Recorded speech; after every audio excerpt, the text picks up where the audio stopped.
welcome to Liquid Liner Notes, a podcast that brings you interviews from the beverage and music industries. I'm your host, Danny, aka Hip Hops on Instagram. For this week's episode, I have the co-founder of Right Bee Cider, Chicago's first cidery, Charlie Davis. Charlie, welcome to the show. Thanks for having me. So let's start out with where you started with craft brewing or craft beverage making. Sure. So I'll take you down the rabbit hole here.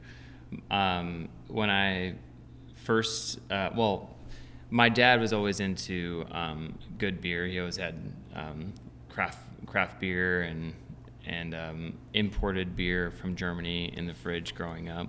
So as I came to the age where I could enjoy beer, I always had an interest in craft beer and imported beer.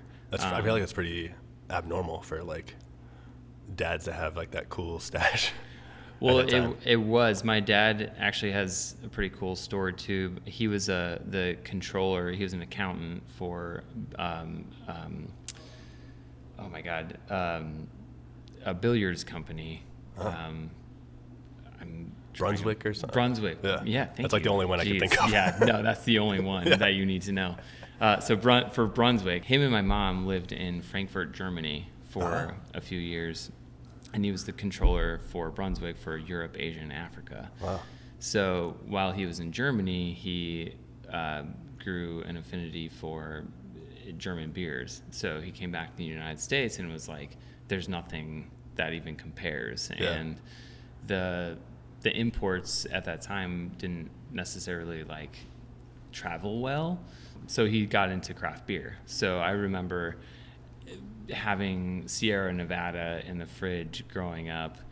And, at that time that was the craft beer. The craft beer, yeah. So, when I turned 21, I tried Sierra Nevada and, I thought it was kind of gross at first. Yeah. It's hoppy and I whatever. have a funny, so my first craft beer was also a Sierra Nevada. It was like a wet hopped Southern Hemisphere beer. And I didn't know anything about beer at the time. This is probably like 2010, 2011. And I had made spaghetti with red sauce. Turns out that the acidity from the red sauce and the hops, like the uber, like wet hopped beer, not a good mix. And I was kind of like, this is gross. Yeah. I wasn't on that level where I was pairing beer with food at that point, but I can imagine that. Anyway, I got my chops from my dad, and there were a number of different career paths that I could have taken after college, but I was lucky enough to be just caddying at a golf course, and one of the people that I caddied for was a brand manager, head of the marketing department for Pabst Brewing Company. So I got an internship. Excuse me, I'm sorry. I've been you're good. Fighting something for a while. I got an internship at Pabst Brewing Company right out of college. And there I was just doing data mining, and I was putting together sales presentations for their marketing and sales department. Was your degree like business oriented? More or less, yeah. I got a business minor, and I was in a journalism major.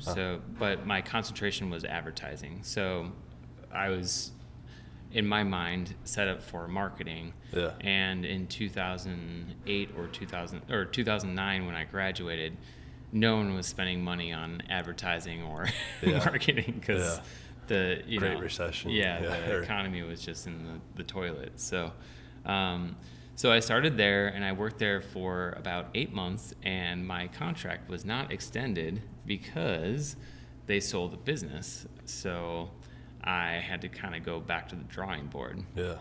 And I was thinking, I'm going to start my own brewery. No problem. And I went to put pen to paper and realized I had no idea how to start a brewery. Yeah. I mean, were you homebrewing at least at that time? Cause I was, yeah. I had a friend, and we would homebrew, and I got all this fancy homebrewing equipment, and I was like, But then when it came to like actually like, you're Business plan. 20, I forget how old I was, you're 23, 24 years old. I'm like, oh, like you have to figure out lease agreements and equipment and the licensing for doing, excise taxes and, all this stuff. And I just realized I had no idea what I was doing. So to me, in my head, the best idea was to just start working in the brewing industry and work your way up and learn it by doing it. And that's what I did. So did you always have like that entrepreneurial streak? I think I did. I don't know if it's genetic, but if it is, it's, my grandpa started his own business in the 60s, and he started a container distributing company. Yeah. And my mom and her two sisters ran that business as I was growing up, and my sister and my cousin still run that business. It's called the House of Cans. The House of Cans. There's a plug for the House of Cans. And they basically get in big shipments of like containers, soup cans, paint cans, buckets, whatever your container needs are. Yeah.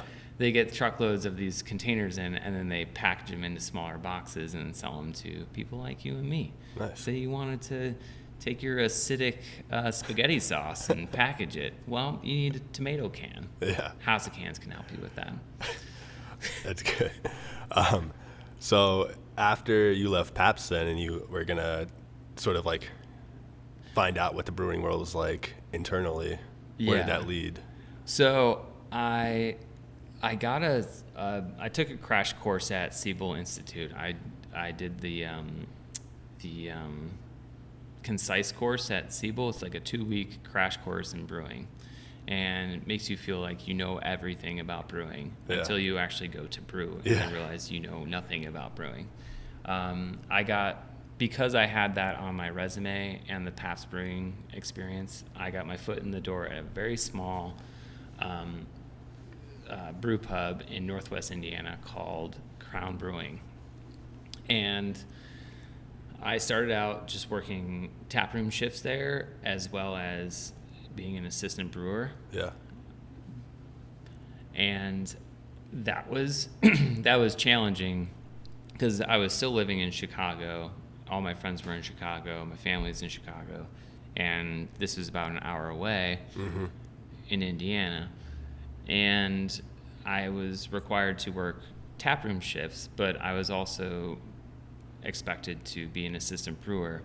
And the brewer liked to start at like 5 or 6 o'clock in the morning. Yeah. So he could get home to his, pick his kid up from daycare or whatever. And so what I did was I asked the owner if I could possibly stay overnight at the brewery. Yeah. And I actually got myself an air mattress and filled it up in the office. Were you able to expense that? No, I'm just kidding.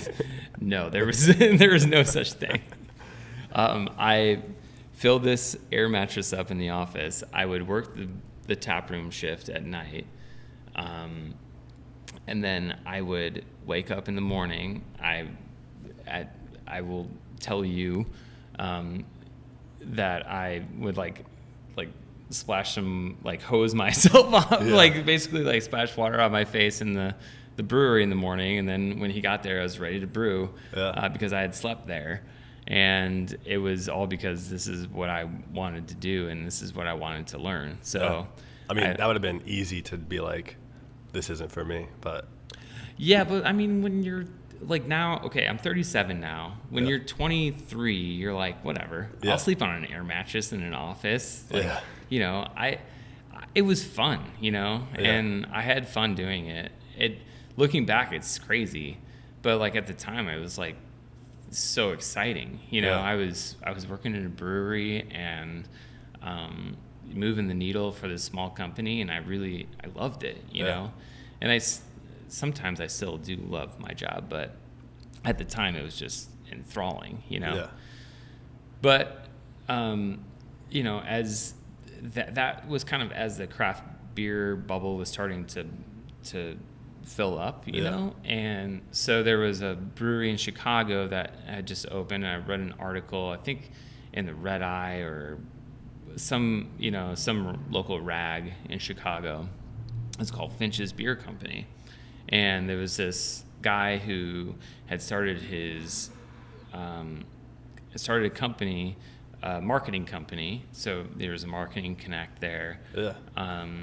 And he had done a bunch of work for like MTV and all this stuff. He was like really well connected, and his name was Ben Finch, and he was starting Finch's Beer Company. So I was like, well, there you go. Like I'm gonna work there. Yeah. And I had interviewed at Haymarket, was opening at the time. Metropolitan had offered me like an internship, and while I have a ton of respect for those breweries, and I think they do a great job, or did a great job. I was offered a shift brewer position at a brewery in Chicago, and I was like, let's go, you know? Yeah. So like I started as an assistant brewer, worked in the tap room at Crown, and then I was offered this shift brewing position where I could really kind of learn the ins and outs in a ground level position. Like I was the second hire at this business. So I was like, great, let's go. And you get to sleep in your own bed. I get to sleep in my own bed. I actually got a place with a few of my buddies, and I was living the life. I mean, man, Chicago in your early 20s, Yeah. Is there like a better city in the world? No. No, there's not. The answer is no, there is not. So I was having a blast, I was working at a brewery. It was almost like at that time, breweries were like up and coming. It was like rock star status, Yeah. With my friends, and, it was fantastic. I got all the low fill beers. I got to bring them to parties, tell people, got to talk about what I did without people's eyes glazing over. It was awesome. Yeah. And so I learned a lot there. I learned a lot of what I should do. I also learned a lot of what not to do while I worked there.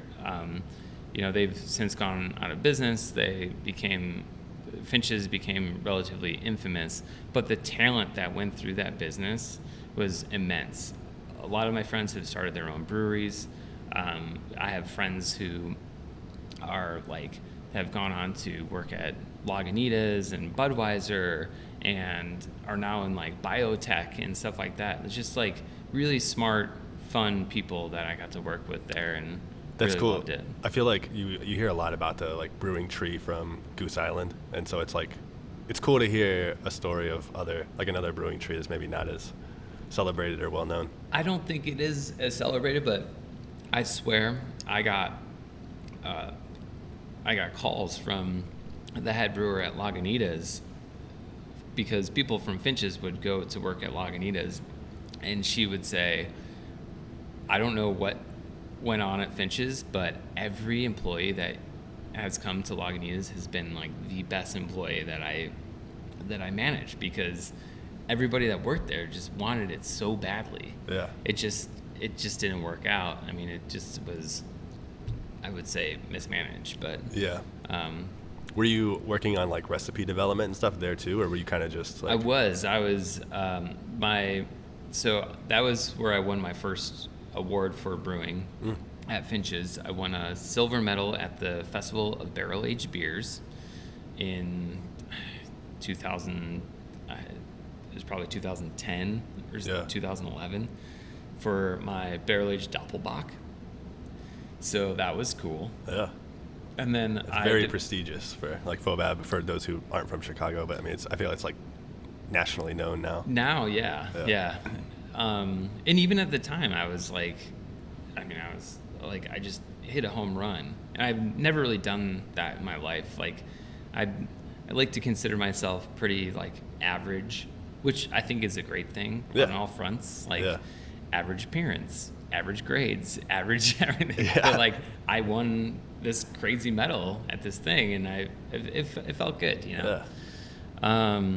But I then developed a recipe, and this was, I think, too far ahead of its time, for a chocolate milk stout. Oh. Yeah. So, 2 years ago, everybody was making these milk stouts and these like crazy hazy things and these dessert beers. Yeah. I did that 14 years ago. Yeah. I remember like the first one I even like really have like a recollection of is the Four Hands one that had the cow on the label. Yeah, 100%. And that was probably like 2015. Yeah, so that period of time, there was like Dragon's Milk, there was Four Hands Milk Stout, and so I was like, I want to do something similar. Let's add vanilla bean. Mind blowing, right? Yeah. And it did well. Like it won awards, and it was a good beer. And I still have like built relationships with people in the industry because they remember that beer. What was the name of it? It was called the Secret Stash Stout. Secret Stash Stout. Yeah. So if you look at my face right now, I have a bit of a beard. But what you don't realize is that there's a mustache here. Yeah. And every once in a while, the beard goes away. And people are like, did you just grow that mustache overnight? That's the secret stash. I will say, so a little nugget for if you ever visit the tap room here, the picture of you in the bathroom is pretty epic. Yeah. That's full beard, but pretty epic. Yeah, take a seat, contemplate your life, and stare at me while you take a dump at Right Bee Cider. That's a plug for my own business. But yeah, it was a really good experience. And then at the same time, so I had a lot of marketing experience. So the owner of Finch's was like, figure out how to present this brand. We need to sell more beer. And so figure it out. I was like, okay. So I put together marketing presentations because that's my background, and like really nice gift boxes for distributors all over the country. And I sold the brand into 10 different distributors nationwide. And I think kind of popped the guy's eyeballs out of his head. He was like, oh my God. Yeah, I can actually remember, I don't remember if it was in Florida, which is my hometown area, but I was somewhere and I saw Finch's and I was like, what the hell? Like Finch's is down here? Yeah. I don't remember where I was. Yeah, well, you're welcome, I think. But so I did that, and I was traveling around, and I went to Atlanta, I went to Columbus, Ohio, and all over the country to these different distributors to present and sell this product because these distributors are just gobbling up craft breweries. They didn't know what was going to be the next big thing. Yeah. And along my travels, I traveled to Columbus, Ohio, beautiful Columbus, Ohio, and I met these guys that were starting a brewery there. And at that time, like we were having production issues at Finch's, and I was doing my best to improve things, but it just didn't seem like, I felt like I was just kind of.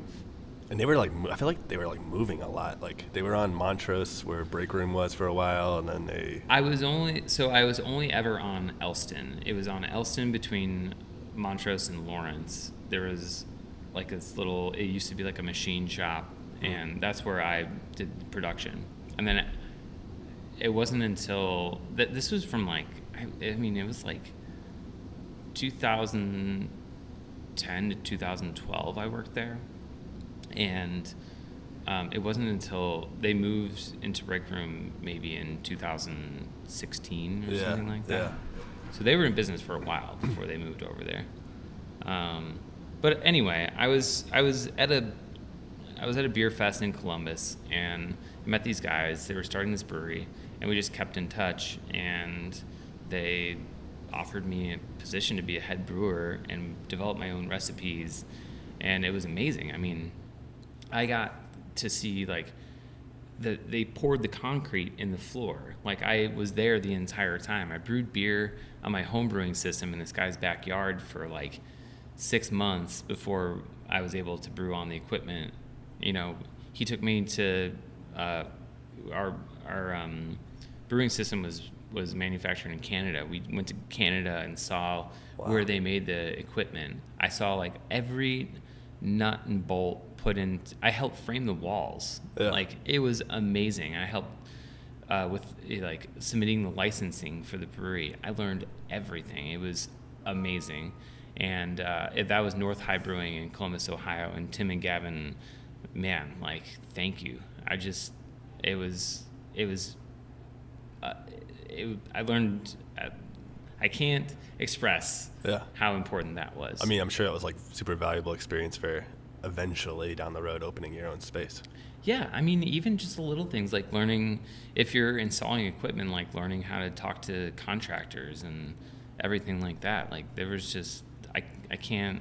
Were those guys like primarily like business oriented, where they were like investors and they wanted to bring you in to like realize the dream? One guy, it was actually they're a great team, and they've grown tremendously since I've left, and they're doing a great job. Gavin is more marketing and sales. He was a marketing guy for Stanley Steamer for a while, in another Columbus-based company. Yeah. We were talking earlier about all these random companies that are based in Columbus, like Wendy's and Limited Brands and Nationwide Insurance, Stanley Steamer. And then Tim, actually, Honda was an engineer for Honda. And so Tim was more of like the engineering guy. Yeah. Gavin was more of the sales guy. So great team. Yeah. And I filled in the gap somewhere in between with, actual brewing experience, but just awesome guys. And we had a brew on premise concept. So that was a thing for a while. I don't know if you know what that is. Brew on premise, I don't. So you can pick a recipe off a list and come in and brew it yourself. Okay. So I had to come up with 50 different recipes. Yeah. So I brewed, I swear to God, I brewed like probably 300 different beers, extract based and all grain based recipes, and then trained a staff to brew those beers, and then had them teach customers how to brew beer when they came in. And I had to have all the ingredients on hand, and I had to have all. That sounds like a logistic nightmare. It was crazy. Yeah. It was wild. I'll show you pictures. I had an entire room, probably the size of this tap room, full of like 20-gallon containers, just like filled with different customers' beer that they would come in and brew. And then I had to brew the beer for the tap room as well. So I would come in at 5 or 6 o'clock in the morning. I'd brew the beer for the tap room, and then starting in the afternoon around noon, like customers would start coming in to brew their beer, and my staff would come in. And this is different from like a contract brewer. You're not doing that. This is more like buddies getting together to brew a beer, or somebody who's a home brewer who wants to like see what upscaling looks like. Yeah, or people like had a birthday party. Yeah. They're like, let's have a birthday party and brew a beer and eat some pizza and brew some beer. Yeah. I mean, meanwhile, like it mostly fell on the staff to just like do it for them. But it was an interesting concept, and I think people had fun doing it. And I had friends. One of my good friends, Dan Schmidt, he was one of the guys I was talking about, went through Lagunitas now. Oh, yeah. He came out, and we brewed a beer together, and I had friends come from, Chicago, and we brewed together. It was fun. Yeah. But now they have, so that was another thing. I'm sorry. No, you're good. Yeah. While I was there, we were looking at a production facility to start scaling up, and that was another invaluable experience. Like I helped negotiate the equipment and figure out what space would work well. And we found an old auto body shop, great amount of high ceilings, drainage. They already had trench drains in the place, adequate water, electric, everything. And so I kind of, after that, I realized like I had all the tools to start, start a business. Meanwhile, during all this, I met this beautiful, amazing, lovely woman named Katie Morgan, who is now my wife. And Katie, Charlie's doing great so far. Yes. So enough about me. Let's talk about Katie. And when I met her, I realized that she didn't drink beer. She drank cider. So I'm like I said, rock star status. I'm in Chicago. I'm bringing a beer to all these places, and she's not drinking it. I'm like, what's up with this chick? Turns out she drinks cider. So I made her. Our birthdays are really close together. Actually, next week. Oh. Happy early birthday. Oh, thank you. I was waiting for it. And so I made her a cider for her birthday, our birthday party that we had together. And she liked it. She was afraid that she was going to have to pretend to like it. She shows everything on her face. Yeah. But she liked it, and she felt obligated to start dating me after that. And then we started dating, got engaged very irresponsibly soon after that. I mean, like 8 months after. We were friends for a little bit before that, but like 8 months after we started dating, engaged. And then she moved to Columbus. We were there for a while, and she came up with this idea. She's like, instead of a brewery, why don't we start a cidery? Like, we could call it Right Bee Cider. It sounds like right beside her. Yeah. It's the same cider you made for me when we first met. And, at first I didn't get the pun, but she, hammered it in the thick skull of mine. And, we planned a wedding. We got married and started this business all in the same year in 2014. We moved back from Columbus to Chicago, got married, and started a business all in the same year. Yeah, and I feel like you're being a little humble, but you made that cider that she enjoyed because you were listening extensively. From what I've read and listened to, you were doing your homework. Thank you. Thank you for giving me more credit than I deserve. But yeah, no.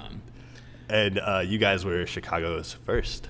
Yes, Chicago's first cidery, family-owned, woman-owned cidery, and we make everything here on the west side of Chicago in the old Schwinn bike manufacturing building in Hermosa. And you guys, to start out, you're coming from Columbus. You decided to move back to Chicago. What was starting out like? Was it seeking bank loans, or were you kind of? Yeah, I mean, it was. Thank you for asking that, because it was a true struggle. I mean, I was a brewer and Katie was a nurse, and like I said, like the cost of living in Columbus is not high. We were squirreling money away, but basically just used what we had and did what we could. It was me and Katie, and we scraped our money together. We had some help from family. We bought a tank. We bought a little yellow pickup truck on Craigslist, and that's a whole nother story for another time that Katie can tell you. And we had a shared warehouse space, and we started in Lincolnwood, just north of Chicago, and basically a broom closet at the House of Cans, which is, bringing it all back to House of Cans. So they're located here. Yeah, they're in Lincolnwood. Oh, nice. Yeah. So if I'm telling you, you need those tomatoes. My wife's office was in Lincolnwood. It's moved since, but that area, there's a lot of businesses tucked back in there. Yeah, it's great. It's fine. Whatever. It's Glenn's Distributing is in Lincolnwood. Yeah. Huh? Yeah. I don't know. But yeah, we basically started in essentially the back room. There was no heat. There was no heat or air conditioning in this place. We had a tank. We didn't have glycol jacketed tanks. We had a unjacketed tank in a cooler that was in an old storage shed in the alley, and we would ferment this stuff in IBC totes, those plastic totes, using space heaters for temperature control. Yeah. And then transfer through a brick wall, in a hole in a brick wall, into a tank in a cooler in an alley, which in the summer, great. Working in a cooler, fantastic. In winter, horrible. Frostbite on my feet, just awful. That is awful. And for those who don't have a ton of experience, I've never brewed, but temperature control is a hugely important part of it. Yeah, it's like the most important part. You have to maintain the temperature so that your yeast has a healthy fermentation. The whole goal of brewing, or I guess fermentation in general, is keeping yeast happy. And if the yeast is not happy, it's very bad for everyone. It tastes bad, it smells bad, it's bad for the producer, it's bad for the customer. Got to keep the yeast happy. Yeah. And the yellow pickup truck, was it just like by serendipitous nature that it was yellow? Okay, it's like perfect for you. No, there was some intention behind it. We found it and we were like, we have to have this. This is the one. And that's part of why the story is so ridiculous, because we set our minds to the fact that we needed this one pickup truck in Streator, Illinois, which I don't even know. I think it's 2 hours away. I don't know. We drove out to Streator, had to spend like the entire day in this old man's house waiting for his son or nephew or something like that to come with the paperwork so that we can buy this truck from him. We were pretty sure that we were going to get murdered or sold into some sort of weird, like, human trafficking. Human trafficking. Right? Yeah, it's like the beginning of a horror movie. Oh, 100%. Yeah. At one point, his neighbor came over. I swear to God, his neighbor came over, and he was wearing an eye patch and had a gun on his hip and was like just chain smoking cigarettes. And we were just like, we got to get out of here. Like, we're going to die. I mean, you never know when you're going to have to protect yourself in the middle of nowhere. I mean, it was amazing. But now we have that story to tell. Yeah. And had a yellow pickup truck for a while. Yeah. But anyway, yeah, we were kegging this stuff off in this cooler, loading it into the pickup truck and driving it around the city. I mean, it was amazing. Yeah. And you guys, I know that you are very proud that you're independent, family owned, very DIY for what you're doing. And I, to a fault sometimes, I would say. I met your wife the first time I had your guys' cider. With my wife and I were in a street festival in Lincoln, not Lincoln Park, Lincoln Square. Apple Fest. Yeah, I don't remember if it was Apple Fest. I just remember that it was along the softball fields there, like south of actual proper Lincoln Square, like where the shopping district is.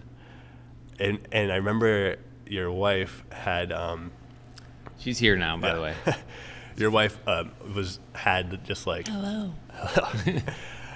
Had the just like plastic cups, and she was. I remember you were letting us sample the cider, my wife and I, and you were very into it and proud of what you were doing. And I think that like now that you're here, I can like say it to your face, but I feel like your demeanor and everything was very positive and like just refreshing. Sorry, I only have the two mics. Yeah, I was just saying I met you at a Lincoln Square festival and it might have been 2015. Like it was like super early on when you guys were starting out. Nice. Yeah. We were very tired at that point. Yeah. Well, thank you, and thank you for letting me barge in on this podcast. Yeah, it's all good. And so now after you were doing this in the back room at what's the name of the company again? Cans? Yeah, House of Cans. House of Cans. Yeah. So we after like a year, like maybe 2 years working there, we proved a business model. We turned a profit, and we got some friends, family, and fools, 3 Fs, to invest in us. And we found this space on the west side of Chicago. It's in the old Schwinn bike manufacturing building, and moved in. That's like a breeze over of how that actually happened. I mean, yeah, in Hermosa. So was it just like you guys had a realtor? They were taking you around different spots, and you were like, this building's going to be perfect for what we're trying to do. Yeah, well, yeah, I was driving around the city, like looking at the trendy areas. I think we called on a place. We're like, oh man, this place looks perfect. It was at like North and Clybourne. Wow. And they were like, it's gonna be $60,000 a month to rent this place. And we're like, did you say $6,000 a month? Sounds good. And they're like, no, $60,000 a month. Like, nope. Yeah. So I'm going around with the realtor, from place to place, and we just hop on Belmont, and we just keep driving west and west and west and west. And I'm like, where are we going? And finally we land in this spot, and there were like literally like raccoon footprints on the ceiling and stuff. It was just in disarray. It had been abandoned for like 10 years before we moved in here. Was there still cool like bike stuff around at all, or No. is it empty? No, there was nothing cool about it. Yeah. I mean, it was the old, this where we manufacture was the old cafeteria. So there was like cool tile and some cool old, it was like a time machine, Yeah. And if you go on the other side of the building, there's still like shag carpeting and like the intercom system and wood paneling on the walls and like ashtrays in the bathroom because you gotta smoke while you're taking a dump. It's crazy. The building was a time machine, and so we moved in. We cleaned everything up. We got rid of the raccoon. Katie's looking at me sideways because I'm talking about the raccoons, but we got rid of most of the raccoons, and now we have a cozy little tap room over here. A cozy little tap room that I mentioned earlier, your DIY nature, but you guys made a lot of this stuff yourself. Yeah, I mean, Charlie did. I had nothing to do with that aspect of it. Yeah. Yeah, we obviously like had to have an architect and a contractor come in and do the work per city code. But yeah, the tables and the chalkboard behind the bar and the shelf over there, and then these chairs were a fun story. I picked these up in my pickup truck from somewhere in Indiana. Got them off Facebook Marketplace from an old pool hall. Nice. They still smelled like cigarettes when we got them back here. You just have to like air them out, like let them sit outside. even after airing them out for 2-hour drive back, 3-hour drive back from Indiana, they still smelled like cigarettes. But yeah, we just kind of, like I said, every step of the way, just using what we have and doing what we can. And you guys have beautiful tap handles that, from my understanding, you guys also make. Yes. I'm going to use the restroom. Yeah, no, Katie's you're good. going to. Am I talk taking about over? that. I'm taking over. For now. Okay. You can't. Okay. Yes, our tap handles we still hand make them exactly the same way we did from day one. And it's because I met with a great company to create them for us. I had all these grand plans for a 3DB and some, this cool design. And then they told me the price per unit, and I said, never mind, thank you very much. And we actually just got a handrail from Lowe's and spray painted it. And I tried for the life of me to paint straight lines, and I could not paint straight lines. And I was so cold and tired. And I looked up and saw electrical tape, and I was like, that'll do. Yeah. I'll use it. And there's some letter stickers from Michaels and a bee sticker from Michaels as well, and then put a nice seal on it, and that was that. So a lot of these things were just out of necessity. We needed things quickly. You don't have a long lead time, like, in 6 months you're going to need this. It's like you need it now. You need it yesterday. Yeah. So you just have to use what you have and make it happen. And the answer from us was always yes, and then we figured out how to do it after. Yeah. And you guys started just the two of you doing basically everything, and have since you've built a team. Last time I was in here, there was several people from the team, but I was just curious how large the team is, and like sort of like when you were able to start expanding like that and being able to have the privilege, and I'm sure it's like prideful that you're able to like hire people from the city. Yeah, absolutely. It's wild to have a team. We have a team of 6 and some additional part-time bartenders, and it feels gigantic because just coming from the two of us. Initially, it was kind of crazy to kind of let somebody in. We were thrilled to have the help, and we desperately needed the help. Yeah. But it's obviously very personal to us, and it's a story. It's like our child. Yeah, and is that like sales team? I guess. Do you have a sales team that goes around, or do you guys have a distributor that kind of handles that? Well, we kind of both. Our first hires were production focused because that's where we needed the most help. Charlie has extensive experience in the industry. When I came in, I did not. Yeah. My background is in cardiac nursing, which does not help at all Yeah. in production. So I did the sales aspect. So our first hires were production help, and then after that we were able to bring on more salespeople to help. But for the majority of it, in the beginning at least, it was me. Yeah. Just basically going door to door. And do you remember what year was it that you guys moved into this building? 2016. And did you guys have the tap room the entire time, like from the beginning? No. The tap room opened late 2019, which Okay. is the worst time to open anything Yeah. ever. But obviously we didn't know that the end of days was coming and Yeah. everything was going to be closing. But so it took a little hit there, but then we're able to bounce back. Yeah. My son was born in October 2019, so I have like a direct like frame of reference Our daughter Yeah. was born April 2020. Oh wow! So like that was wild. right after the shutdown, because it was like mid-March It when was everything like shut down. right at the beginning of that. They were like, "Oh, you're in labor." I said, "Great." I said, "Oh, and your business is closed." Great. So it was like peak stress level reached in brain. Yeah. It was so. Honestly think my brain just shut off stress-wise. We didn't even know if Charlie was going to be let in the hospital Yeah. at that time, which it was the second baby. It wouldn't have been that big of a deal. He didn't do much anyway. But it was just a really, really stressful time for everyone, and especially everyone was affected by it. Obviously, we all lived through it, but it affected this industry in a very unique way. Yeah. And when you guys first started, in terms of how many different ciders and options you guys had, was it just like the One. Yeah, the one dry cider. Semi-dry, actually. Semi-dry. Yeah.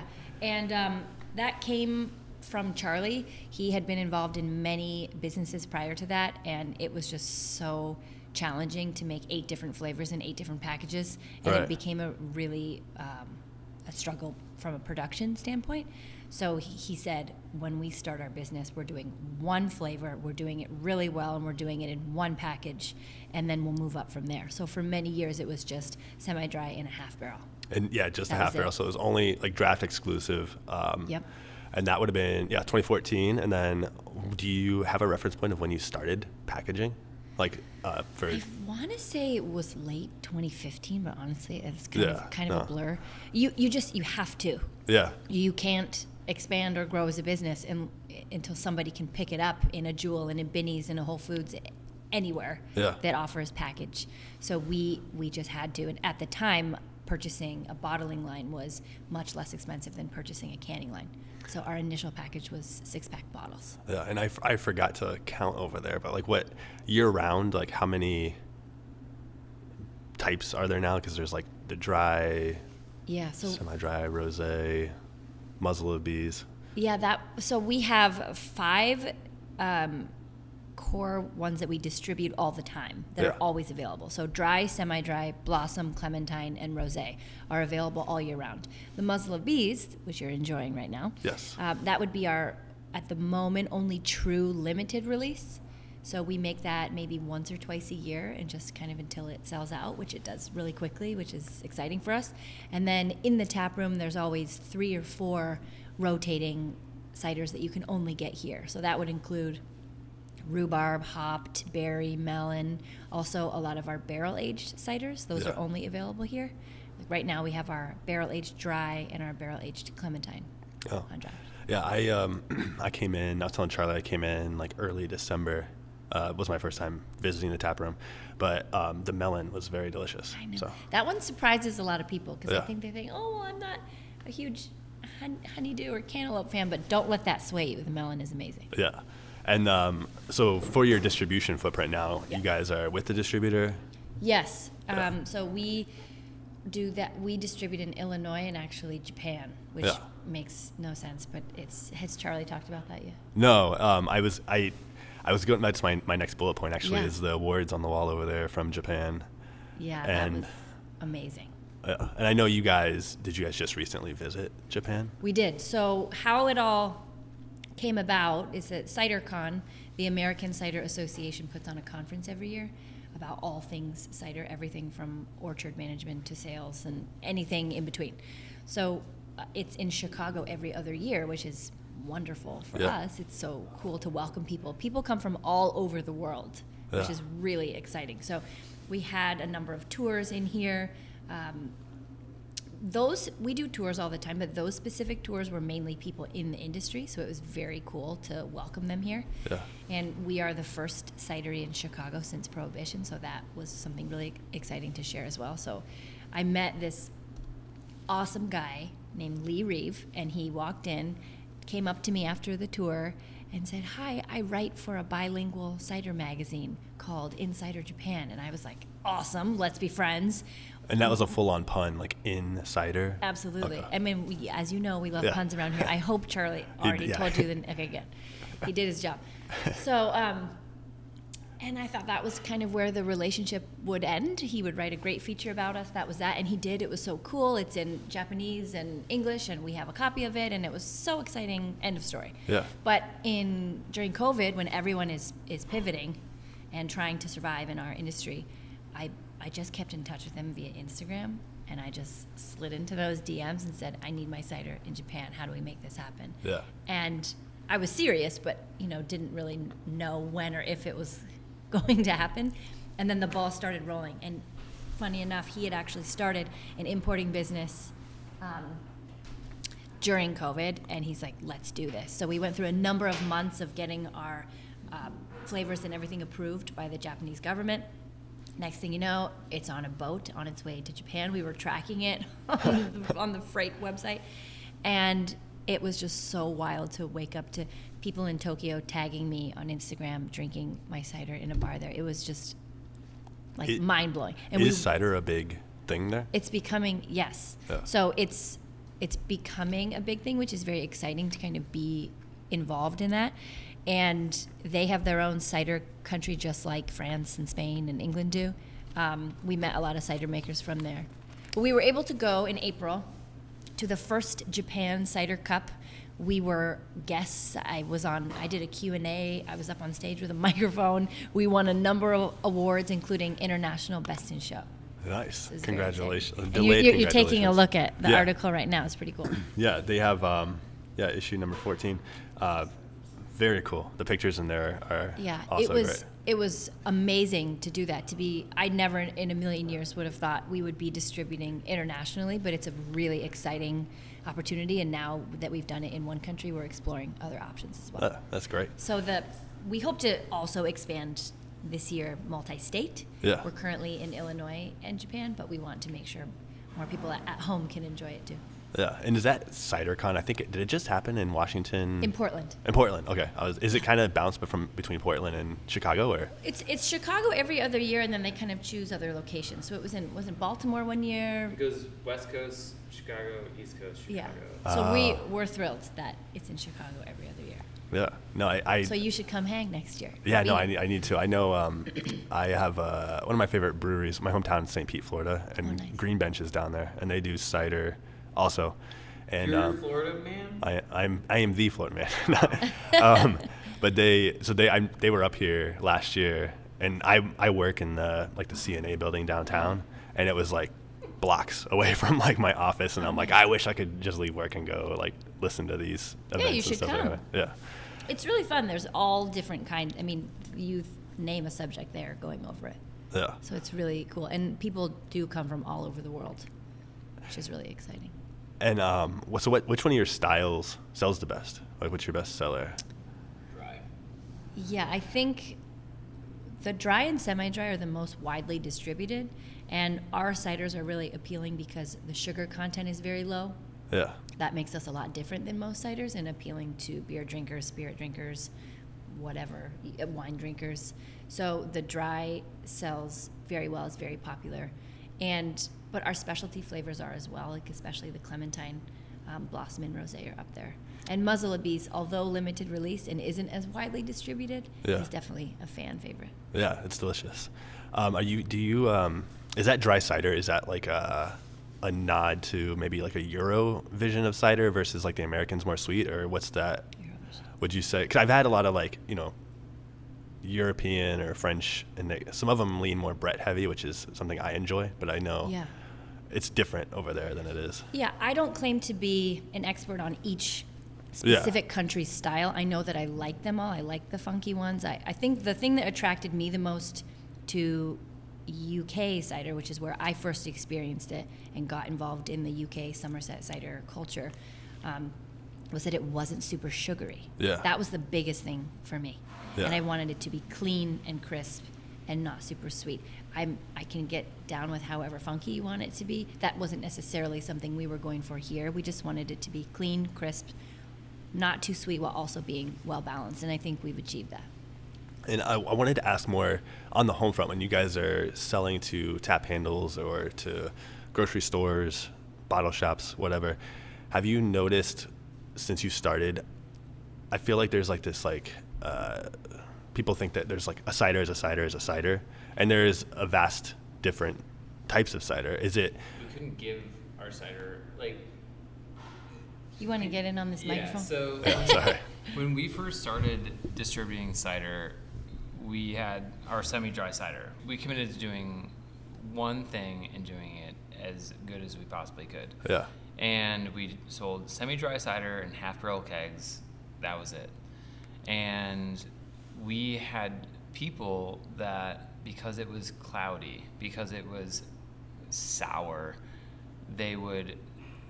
we had people at the beginning, quite frankly, like, people sent it back sometimes.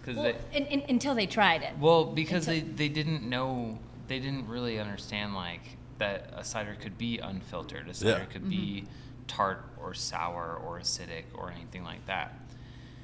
Flash forward to now, like, our dry is our biggest seller, and it's tart and acidic, and, you know, it's not filtered, and people are like, I love dry ciders, and we're like, where were you in 2014? But Yeah. I think I think people just had to try it, though, because even back then, they just had a misconception. Maybe they had only had one cider before, not knowing that there's a wide range. But once I got people to try it, they were a convert. Yeah, and It's just taken a long time to get there. when I met you at that street festival, it was poured in just a clear plastic cup, and it was hazy. But I mean, it's like I didn't know any better or think to care, because I don't know. And that was kind of before the popularity and of the haze craze. Yeah, the hazy IPAs and things like that. But I would see people walk by me and say things like, "Oh, I'm not a cider person," and I was like, "You." And I would just go, and I told them, I'm like, this doesn't have to be your new favorite thing. You have to know that it can be different. Yeah. And then there were so many people that would say things like, "Oh, it's actually really good." I'm like, "Well, what were you expecting? Of course it's good." Yeah. So it's a decade later, people have really come over to the less sweet side. There's a variety of reasons for that. I think there were a number of people at the beginning who said, "Oh, you're probably going to have to make it sweeter for more people to like it," but we refused, and I'm very proud that we didn't cater to that. We just stuck to our vision, and it's been successful. Yeah, and do you? There's other cider makers around nationally that have tap handles also, but do you find that places are willing to have 2 tap handles of cider versus just being like, okay, we already have our cider, we don't? Now. Yeah, has that kind of grown? Then. Yeah, I would say that when I first started going door to door 10 years ago, maybe they would have a cider in package, but it was rare in Chicago bars to see a draft line dedicated to cider. Yeah. And then now you see entire gluten-free menus that include cider or 1 or 2 ciders on draft, in addition to rotating seasonals in package. Mm-hmm. So it's been very exciting to see that change. Yeah. And I mean, I don't claim that it's all because of us, but I'll take credit for some of it, I guess. Yeah. And for the education part of it, trying to teach people that cider can be multiple different things, do you approach that mainly through your Instagram, or what's that? The best success I've had is basically following people around at tastings and events and giving them small samples. That's the only way. The face-to-face. There's no description on Instagram or picture of something. You have to try it. Yeah. And you have to be open to something that maybe you've already decided. Maybe you wrote off the category already. Yeah. But people in Chicago and the greater Chicagoland area are so great. Everyone's been so adventurous, and all these people I think have been kind of craving something different and craving something new. Yeah. And it's been exciting to be a part of that. I can appreciate that, because that's sort of like when I have somebody tell me, oh, I don't like beer. It's like my mission. I'm like, I can find a beer you like, so I can appreciate. There's so many different kinds. Yeah. It's like saying, I would explain it to people. It's like, what if you, and I'm not knocking Guinness, I love Guinness, but what if you had only had Guinness and maybe that wasn't your favorite and you just wrote off beer? There's so many different kinds. Yeah. And it's very similar to, people just don't think the cider's the same. They just say, I'll have this cider, and we'd be like, well, which one? Yeah. What kind? They just haven't had been exposed to it, or like had their mind open to. It's a lot different. I would say it's night and day different from 10 years ago. I think it's changed a lot. That's great. And it's great to I'm hear. still working really hard on the education aspect, and I'm still following people around at Binny's and getting them to try things. But I think that it definitely has changed. Yeah, good. I wanted to jump into like some of the ingredients and like brewing process for you I guys. think Charlie can take that over, because I'm having so much fun here. I'm going to forget to pick up my daughter from preschool. You're good. So I'm going to hand the production over to Charlie. Sounds good. Everybody follow us on Instagram at Right Bee Cider. Come to our tap room. Love you. Bye. So, with the ingredients and everything you use, obviously the base is apples. Where do you get your apples from? We get our apples from Southwest Michigan. So we work with a small mill in Southwest Michigan, and they source all the apples from about a 90-mile radius from where they crush and press the apples. And so it comes to you already pre-crushed. It's just like in like a tanker. Tanker truck. Yeah. We block off a section of Costner Avenue, somewhat illegally, and it's debatable. Basically, we put up some no parking signs and some cones, and hope that no one parks there. Yeah. We literally come in the morning sometimes where people stack up the cones, kick them on to the sidewalk, and just park where we didn't want them to park. And we've had the tinker have to actually back up down the sidewalk to deliver juice to us before. And how often do you have those drop-offs? Right now it's about once a month. Nice. Give or take. And is it very like, so I was trying to think, like a lot of like brewing, a lot of the ingredients, they're shelf stable for like a certain period of time, but like the apple juice, is that something that you like to get like pressed and then within like 24 hours or 48 hours, whatever, it's like here in your possession? Yeah, we do get it. We get it within about 20, I would say within 12 hours of it being pressed, it gets here. Yeah. But yeah, that it's been a learning experience. I mean, to kind of go down. So I started in brewing, obviously. Yeah. And when you get beer, you have like wort, and it has all this, all these vitamins and minerals and everything that would lead to a healthy fermentation. But with cider, I found it to be very frustrating and demoralizing, I would say. It lacks all of that. It is just a simple sugar. Yeah. And so you can do the same thing every single time, but based on when you get those apples or get that juice, the different time of year, the amount of nitrogen in the apples, and the different components of it change, and it's not like a malted grain that's consistent year round. So it was very frustrating. I was doing the same thing every single time and getting different results, and so it has really taken us. I mean, we're still innovating here. We're still doing different testing. We're still trying new things, and it's taken us the better part of a decade to really dial this in. Yeah, I think it's hard when you want to have like an appeal to a large amount of people. Like consistency can be key with some of that stuff, and so I can imagine. Right, and early on we could pass that off to, an agricultural change, But Yeah. after a while, as you establish yourself as a brand, people come to expect a certain product and a certain level of consistency. And luckily now we're able to provide that. But early on, it was definitely a challenge. And your yeast, do you get that from a local? No, the yeast is, well, I mean, the yeast is from we work with a wine supplier, Okay. out of California, and we get it. It's a pretty, I would say, boilerplate, like champagne style yeast that we use.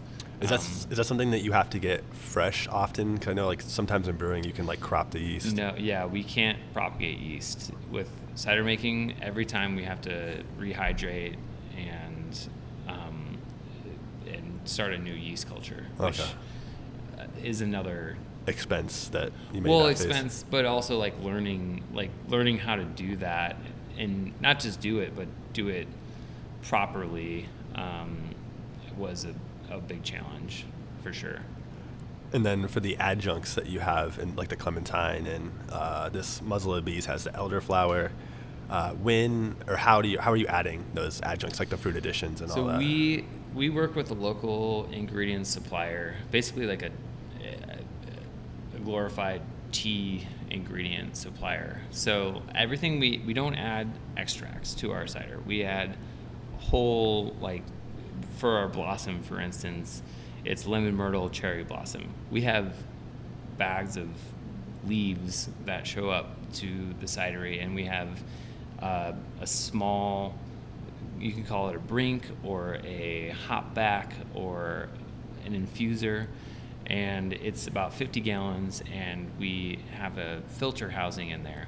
We dump all we sanitize it and purge it with CO2, obviously. Yeah. We dump all the ingredients in there, and we fill it with cider, and then we recirculate that through the tank for about 3 to 4 hours to get those ingredients infused into our cider. Yeah, and it is admirable that you're not using the extracts or anything also. Thank you. Yeah, you just met Katie. She has a big commitment to her health. I mean, she runs an alcohol business, and but otherwise, we do our best to take care of ourselves and like to eat and consume and drink things where we can read the ingredients and we know what we're consuming. So, yeah, for sure.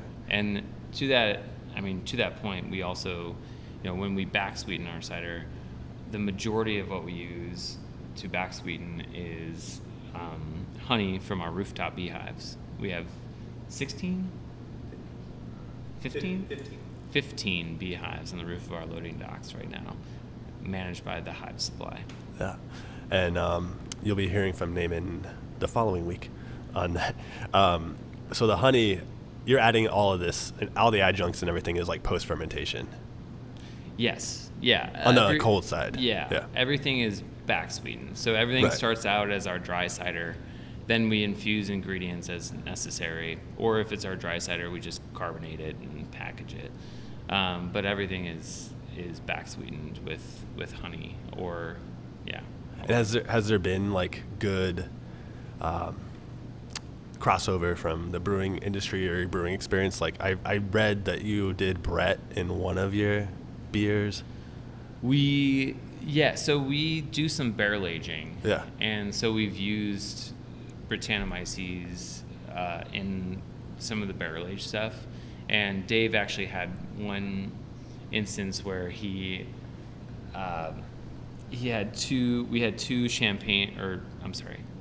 white wine barrels, and in one he introduced Brettanomyces, and then the other one was traditional. We blended them together, and we like to do some experimental things from time to time. But those are things that we don't necessarily distribute. We usually just sell those in bottles in our tap room or on draft at our tap room. Yeah, and I guess like you have a set year round, and then you get to do some fun little things here and there. Like, where do you find like the inspiration, or like how do your curiosity you have in things like to find new adjuncts or new anything? Is that something you just come across naturally? I mean, I'll be completely honest with you. I lately have been so bogged down in business aspect and just the pure operations of it that what we do is we have employees and people here that are just dying to try new things and push the envelope, and we just let them do it. I mean, Chris right now, you just met him. He's back there. He's working on something that he's co-fermenting cider and Merlot grape juice and using a different yeast strain and doing it on a small scale. We're barrel aging. We're creating new relationships with different distilleries. We just met the guys at Judson and Moore, which is adjacent to the old Metropolitan facility. We've developed an awesome relationship with the guys down at Thornton Distilling down in Thornton, Illinois. And they give us barrels, and we try new things. And basically it's just saying yes. Like if one of our employees says, I want to try this, you just say, yeah, sure. What do you need? Yeah. And that's kind of where the creativity comes from these days. That's cool.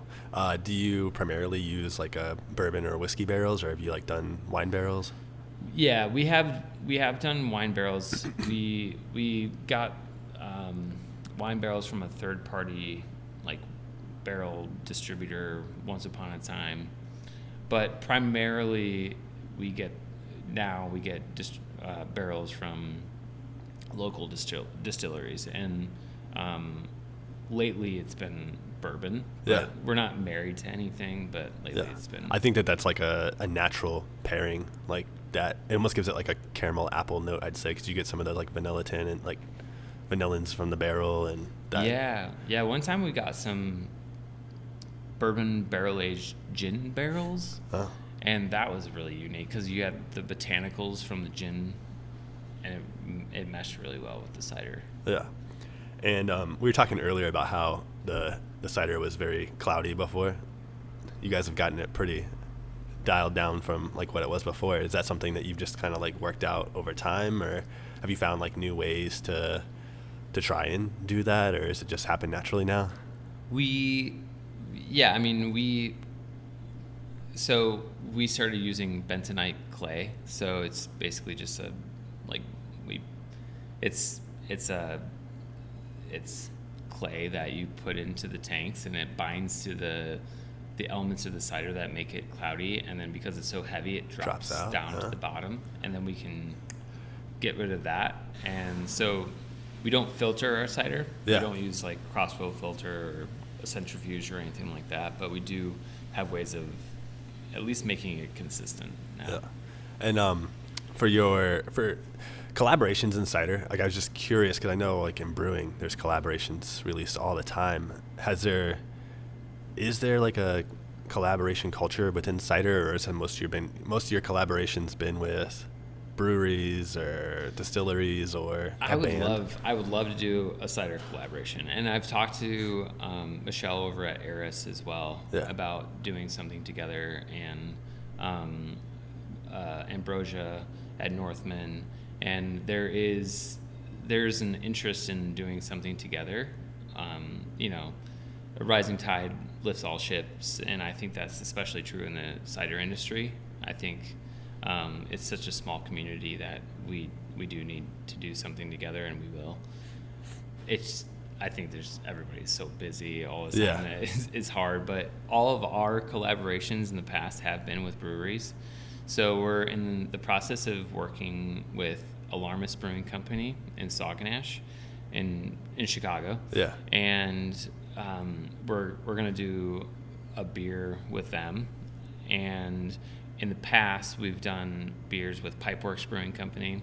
We've also worked with Old Irving Brewing Company on Montrose. And so all of our collaborations in the past have been with breweries. And then in addition, obviously the barrels, like Thornton Distilling and Judson and Moore.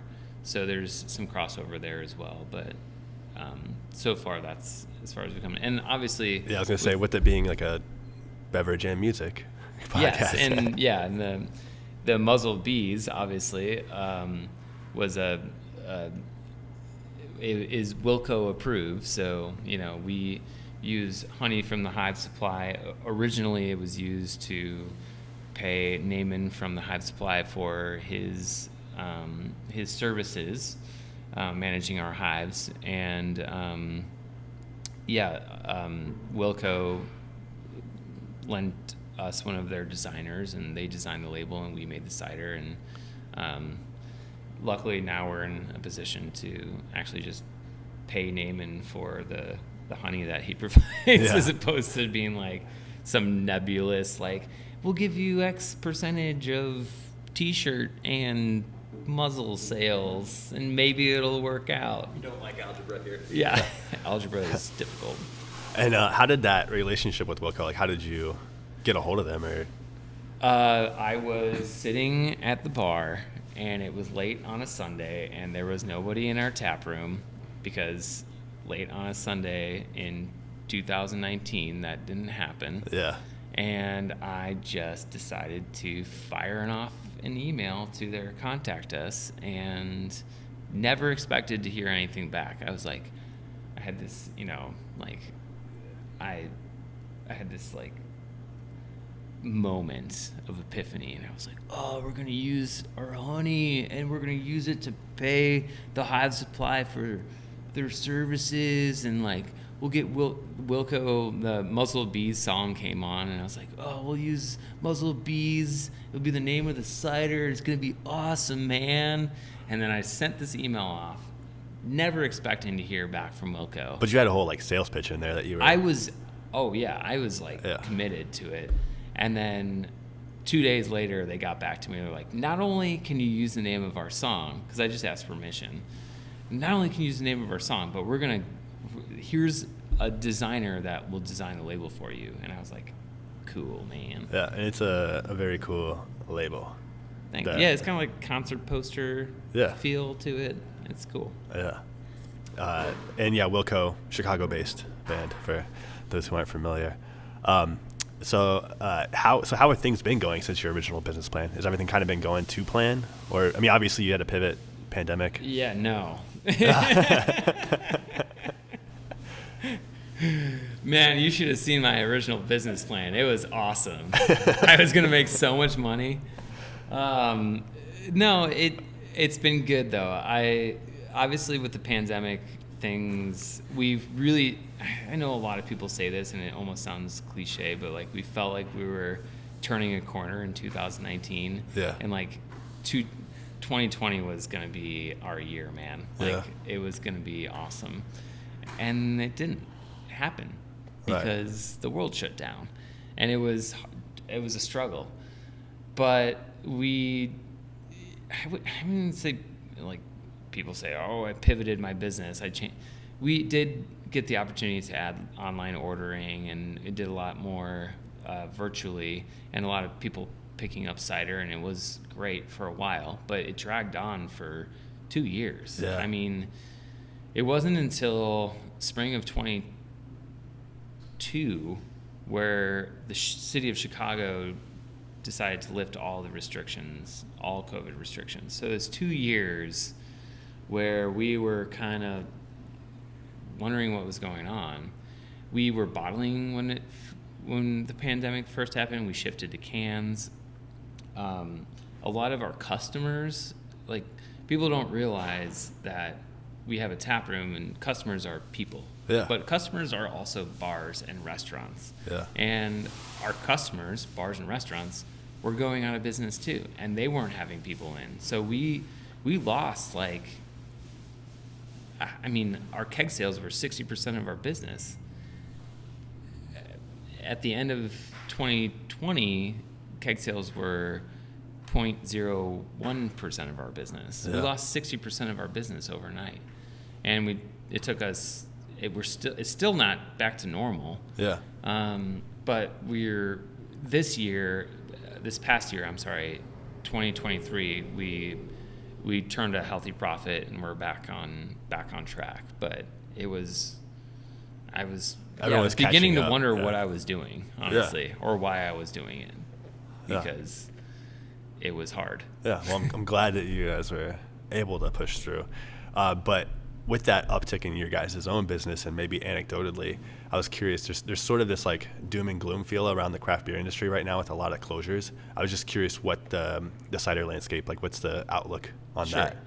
Yeah, I get that sense too. But with brewing. Yeah. With cider, I feel very confident. I think there's a lot of positives with not only like customer education, like we talked about earlier, and people becoming more aware of our product and what it is, and why it is what it is, and all that stuff. But also, we are fortunate to be kind of riding on the coattails of the better for you movement. Yeah. And obviously seltzers, I hate to lump us in with seltzers, but it's true, like people kind of consider us seltzer adjacent. So we're gluten-free, we're low sugar, low carb, all that stuff, and it's kind of working right now. So yeah. I'm optimistic, but I'm always optimistic, even when the world shuts down and throws an egg in your face. Yeah, you gotta find like the silver linings and all that stuff. I'm not gonna quit. I'm never going to just.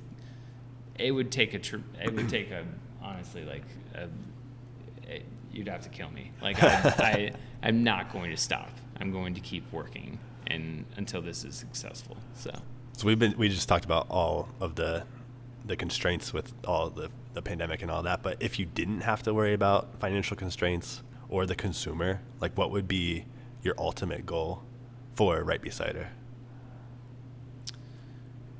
Like for the business, not for me. Well, I mean, it could be for you too. I mean, if you're lifting financial restrictions, I mean. Well, I mean, I didn't know like if you would be like, I'd love to have a larger tap room where we could have like some kind of like venue where we can have people come in, or if you're like, hey, I wish we would, maybe we have like satellite tap rooms around the country or something. I don't know. Just. Yeah, I don't know. I think for me, this is a complicated question only because like I want our business I want everybody to know about it. I think it's a great brand. I think it's a great product. I think I feel like we hit the nail on the head with what we're doing. For me, like I would love to have a little more time to spend with my wife and my kids. Right.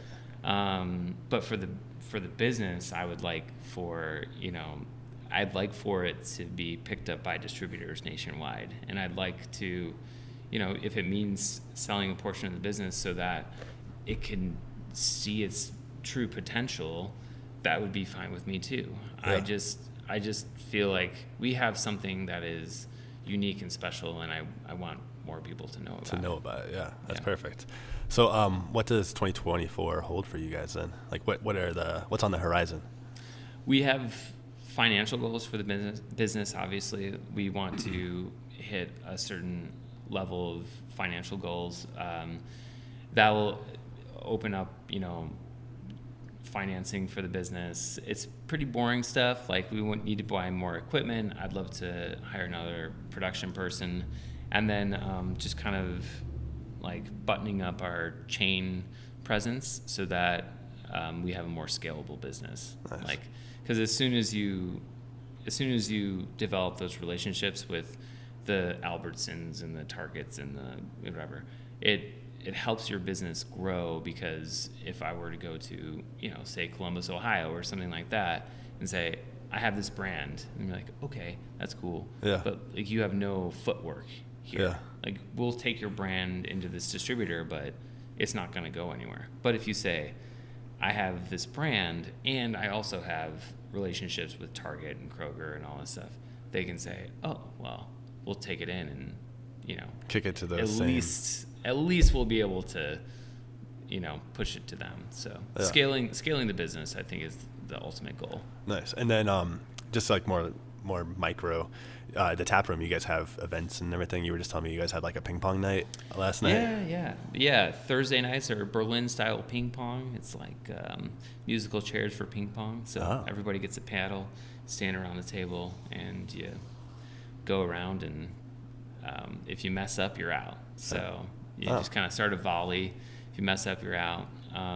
We do trivia here sometimes, and just watch the Instagram for that. One thing I wanted to ask you about, because it's also a music-based podcast. You are a piano player. Who told you that? You said it on a podcast many years ago. Oh yeah. But I was just curious. You don't have to go into detail on this, but like, is it more like a classical music or jazz pianist or? Yeah, it's funny. Like, I grew up playing classical music, and I took piano lessons from when I was in kindergarten until I was a senior in high school. So I'm a classically trained pianist. I learned everything from, like, the pinnacle of my piano playing career was Rachmaninoff's Prelude in C sharp minor. I also learned a lot of Scott Joplin and like playing ragtime a lot. So I was, as far as like technically trained, like you could do it all. I could do it all. The funny part was that when I tried to translate that into rock and roll, because that's what the chicks dig, didn't really work. Like, I was too I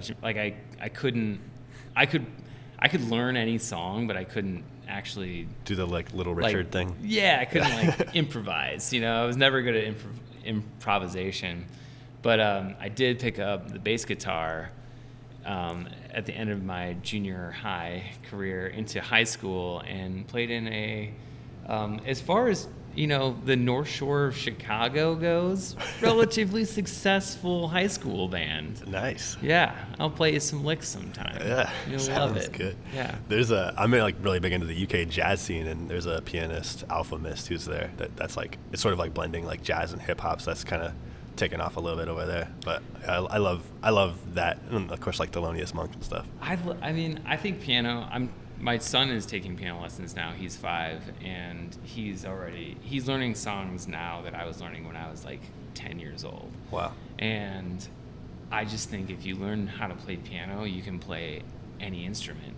And I would, if anyone's listening to this and wants to argue with me on this point, I will die on this hill. Yeah. If you can play piano, you can play any instrument. So most people say don't at me, but he's saying at me. Yeah, come at me. You can come to the cidery, find me, and let's have a really good discussion. Civil discussion. All right, so just to wrap things up, where can people find you? Well, you can find us here at Right Bee Cider on Costner Avenue in Hermosa. It's just west of Logan Square. It's a nice little neighborhood down the street from the Menards. So if you have any household needs, come by. Yeah. Save big money, then spend it. Yeah, save big money and spend it at Right Bee Cider.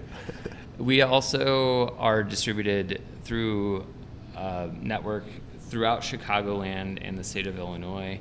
You can find us at Trader Joe's, Jewel, Binny's, Whole Foods, all the good places. And if you don't find it there, or if you have a place that you'd like to go to, a small little local liquor store, just ask for it, and they can order it through their friendly neighborhood Miller distributor. We are distributed through the Miller cluster.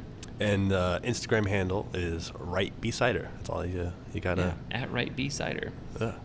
Anything else you'd like to add before we get on to the outro questions? I feel like I've just been talking for a lot. It's been great. I love your like how genuine you are and like passionate about what you're doing. Thank you. I thank you. Yeah, and I appreciate you letting me come in. All right, so 5 outro questions. Okay. Favorite beverage, doesn't have to be alcoholic or anything. Ooh, iced coffee. Iced coffee, just black, cream? Yeah, no, I'm a sicko, just black. No, I'm with you. I'm like a iced Americano when it's warm out. No, dead of winter. It was negative 12 degrees last week. Iced coffee. Nice. Number 2, a song everyone should listen to. And I'm building a Spotify playlist where I'm adding everyone's entry on this. And it can be favorite song, just a song you think people should hear, whatever. I'm going to just pull from my recent memory, Thin Ice by Cobra Man. All right. Thin Ice, Cobra Man. I don't know that one, so I'm going to have to check that one out for sure. Number 3, Yeah. favorite concert you've been to. This is cliche. I've been to a lot of shows. Paul McCartney at Lollapalooza. I think it was circa 2014. What was so special about it? You guys just... I don't know. Just because it was He Paul was McCartney? in the Beatles, and he Yeah. played like "Let It Be," and I started crying, and I didn't start crying. You started crying. It was raining. It was raining out on my face. Yeah, I don't know. No, that's perfect. Favorite place you've had a drink? Ooh. It has to be a dive bar in Chicago. Yeah, perfect. Okay, last night I was at Four Moon Tavern. There we It go. was their 25th anniversary. Special place in my heart. Love that place. But anything like Four Moon Tavern would be good. Of that ilk. Yeah. All right, and then number 5, finally, what's your guilty pleasure for music? I don't want to. Do I have to say it? Taylor Swift. Hey, Oh no, actually, you know what? I'm gonna go Robin. Robin. Okay. Robin. Yeah, Robin. Call Her Girlfriend or Dancing on My Own. Yeah, Robin. I'm gonna go Robin. perfect. Yeah. My wife is a Swiftie, so I wasn't gonna hate on you if you stuck with that. but- It's just so accessible now. Like Yeah. it's just in your face. So I don't know. But Robin. Perfect. Yeah. All right. Well, Charlie, thank you again. Katie left, but thank you, Katie, and thank you for welcoming me in. And everybody, until next week, try some new beer or cider and listen to some new music. Cheers.